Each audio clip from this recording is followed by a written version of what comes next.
Hello everyone, welcome to the channel uLearn Education Online. In the previous videos, we have seen what is pulse modulation and what are the types of pulse modulation and how to generate the pulse amplitude modulation, pulse width modulation, pulse position modulation signals, and also how to retrieve the message signal from the transmitted pulse modulated signals, that is the demodulation of PAM, PPM and PWM. Now we have seen these three parameters.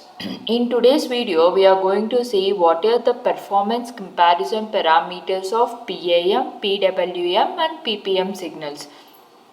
Now let us see the first one, that is the definition of the three type pulse modulated signals. So first one is the pulse amplitude modulated signal. As we know that here the amplitude of the carrier pulse will vary according to the variation in the amplitude of message signal. We call it as a PAM signal. Whereas in pulse width modulation, here the width of the pulse carrier will vary according to the amplitude variations in the message signal.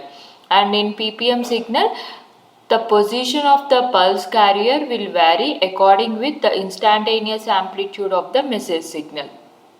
Now if you observe the waveform, it is the pulse carrier signal, and here the amplitude of the pulse carrier is varies according to the instantaneous amplitude of the message signal.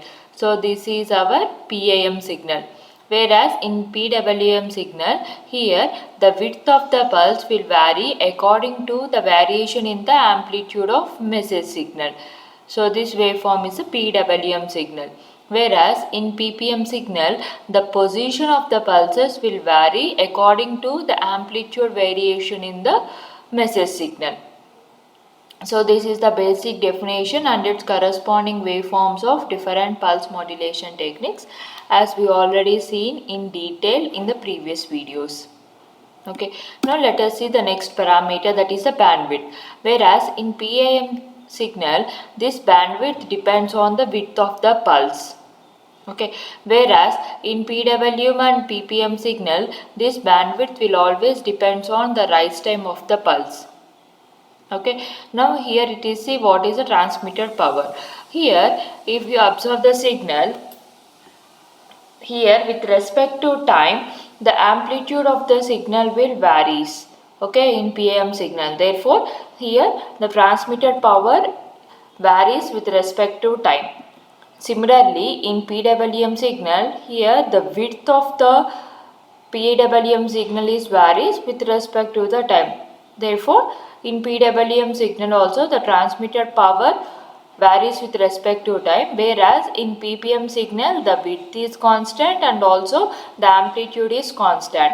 So we can say that if the transmitted power remains constant in the PPM signal, that is the advantage of PPM signal. Whereas the next parameter we are going to see, that is the noise interference.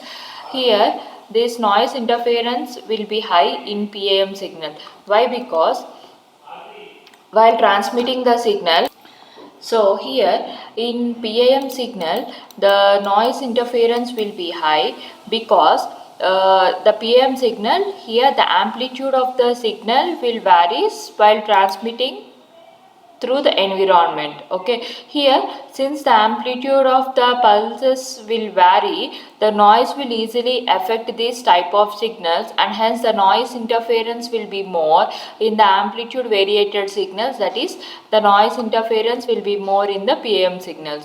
Whereas in PWM signal it is minimum, whereas in PPM signals it is less. We can say that there is no minimum number of, minimum amount of noise will present in the PPM signal.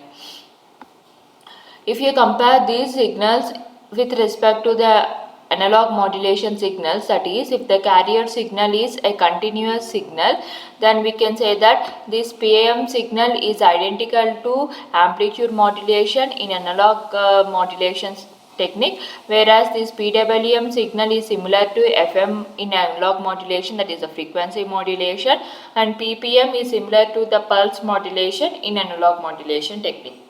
So these are the final conclusion performance parameters of the three types of pulse modulation techniques. If you have any doubts regarding these techniques, please watch our videos and do comments in the comment section. Thank you.